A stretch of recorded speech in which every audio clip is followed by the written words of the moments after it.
ketahuilah siapa orang Kristen itu. Tetapi kamulah bangsa yang terpilih, imamat yang rajani, bangsa yang kudus, umat kepunyaan Allah sendiri.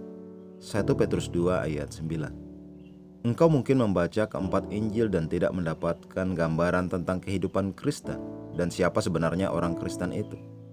Ini karena Injil tidak sepenuhnya memberi kita gambaran lengkap tentang kehidupan Yesus setelah kebangkitannya. Kisah hidupnya sebelum kenaikannya sangatlah singkat. Itulah salah satu alasan mengapa dia memberitahukan murid-muridnya tentang Roh Kudus, Roh kebenaran yang akan menunjukkan kepada mereka hal-hal yang akan datang dan membimbing mereka ke dalam seluruh kebenaran. Yohanes 16 ayat 12-13.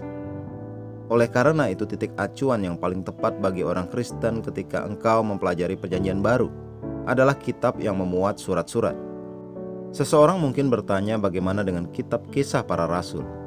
Kitab Kisah Para Rasul adalah katalog dari kehidupan gereja yang masih baik.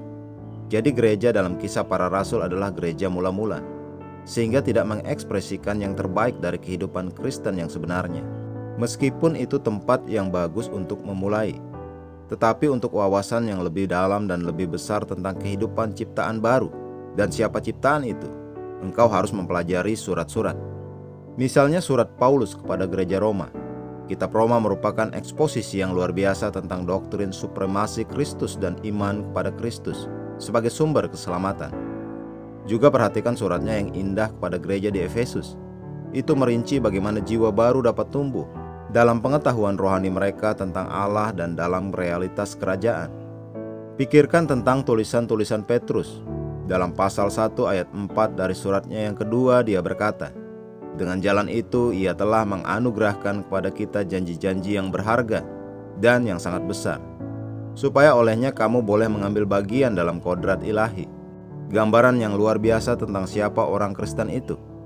Kita adalah peserta atau bagian dari kodrat ilahi Allah, rekan-rekan dari jenis Allah, pembawa atau pembawa kehidupan Allah.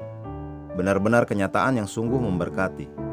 Ada juga perkataan kenabian tentang pemerintahan 1000 tahun Kristus.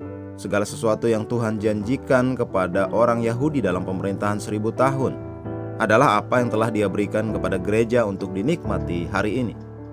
Oleh karena itu, jika engkau ingin mengetahui tentang kehidupan Kristen dan siapakah orang Kristen itu, engkau perlu membaca kitab Kisah Para Rasul, wahyu dan nasihat dalam surat-surat, dan semua janji yang secara nubuatan diberikan kepada orang Yahudi di masa pemerintahan 1000 tahun.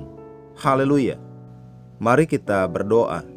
Bapa terkasih, aku benar-benar dipelihara, diasuh, didukung dan dibentengi untuk mencapai kedewasaan rohani melalui pembelajaran tentang realitas kehidupan baru di dalam Kristus. Aku membuat kemajuan oleh Roh dan keuntunganku oleh firman tidak dapat dihentikan. Dalam nama Yesus. Amin.